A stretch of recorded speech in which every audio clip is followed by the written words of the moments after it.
আসসালামু আলাইকুম সম্মানিত প্রিয় দর্শক। মির্জা আব্বাস সাহেব ইফতারের সময় হঠাৎ জ্ঞান হারিয়ে ফেলেন। সেই জ্ঞান হারানোর মধ্য দিয়ে রাজধানীর এভার কেয়ার হসপিটালে তাকে ভর্তি করা হয়।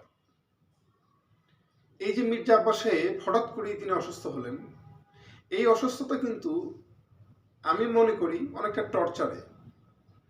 কেননা আপনারা দেখেছেন জাতীয় সংসদ নির্বাচনের আগে থেকে জনাব মির্জা আব্বাস সাহেবকে নিয়ে জনাব নাসির উদ্দিন পাটোয়ারি একের পর এক বিভ্রান্তিকর বক্তব্য দিয়ে যাচ্ছিলেন।